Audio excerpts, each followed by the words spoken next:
আবু হুরায়রা রাদিয়াল্লাহু আনহু হতে বর্ণিত, রাসূল সাল্লাল্লাহু আলাইহি সাল্লাম ইরশাদ করেন, মালাকুল মউত মুসা আলাইহিস সালামের নিকট আসেন তার জান কবজ করার জন্য।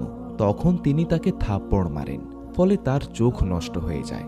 তখন মালাকুল মউত তার প্রতিপালকের নিকট ফিরে যান এবং বলেন, আপনি আমাকে এমন এক বান্দার নিকট পাঠিয়েছেন যিনি মরতে চান না।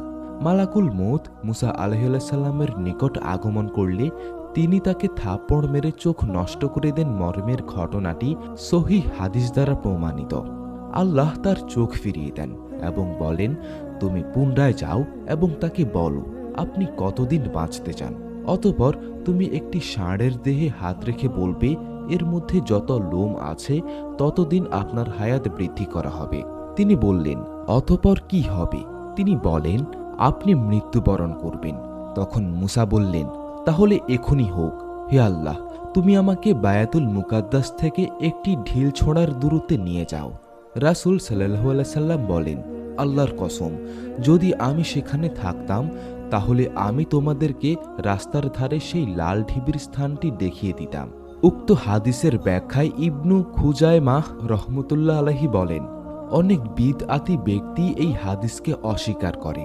তারা বলে, মুসা আলাইহিস সাল্লাম তাকে চিনে থাকেন, তাহলে তিনি মুসা আলাইহিস সাল্লাম যদি তাকে চিনে থাকেন তাহলে তিনি তাকে হীন গণ্য করেছেন, আর যদি না চিনে থাকেন তাহলে তার কিচ্ছাস নেওয়া হলো না কেন? এর উত্তর এই যে, আল্লাহ ওই সময় মুসার রূহ কবজ করার জন্য পাঠাননি, বরং তাকে পরীক্ষা করার জন্য পাঠিয়েছিলেন। আর মুসা মালাকুল মউতকে থাপড় মেরেছিলেন এজন্য যে তিনি মনুষ্য বেশে বিনা অনুমতিতে তার গৃহে প্রবেশ করেছিলেন। যেভাবে দুজন ফেরেশতা ইব্রাহিম আলাইহিস সাল্লাম ও লূত আলাইহিস সাল্লামের বাড়িতে এসেছিলেন অচেনা মানুষের বেশ ধরে, ফলে ইব্রাহিম আলাইহিস সাল্লাম তাদের আপ্যায়নের জন্য বাছুরের ভুনাহ গোস্ত নিয়ে আসেন। জারিয়াত 51:24-28। আর লূত আলাইহিস সাল্লাম তাদের উপর নিজের সমকামী সম্প্রদায়ের হাতে ইজ্জত হারানোর ভয় পেয়েছিলেন।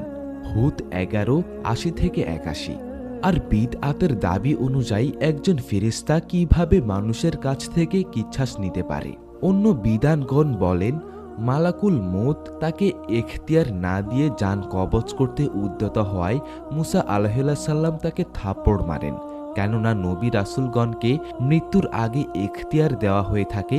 যেমন হযরত আয়েশা রাদিয়াল্লাহু আনহু হতে বর্ণিত, রাসূল সাল্লাল্লাহু আলাইহি সাল্লাম স্বীয় মৃত্যুকালে বলেন, কোনো নবী মৃত্যুবরণ করেন না যতক্ষণ না তাকে দুনিয়া ও আখিরাতের মধ্য থেকে একটিকে বেছে নেওয়ার এখতিয়ার দেওয়া হয়। বুখারী হাদিস 4435, মুসলিম হাদিস 2444, মিসকাত হাদিস 5964। কিন্তু মালাকুল মাউত মুসা আলাইহিস সাল্লামকে সে এখতিয়ার নেওয়ার সুযোগ দেননি।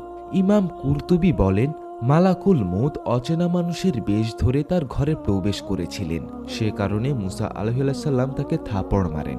এটাই হলো সুন্দর ব্যাখ্যা।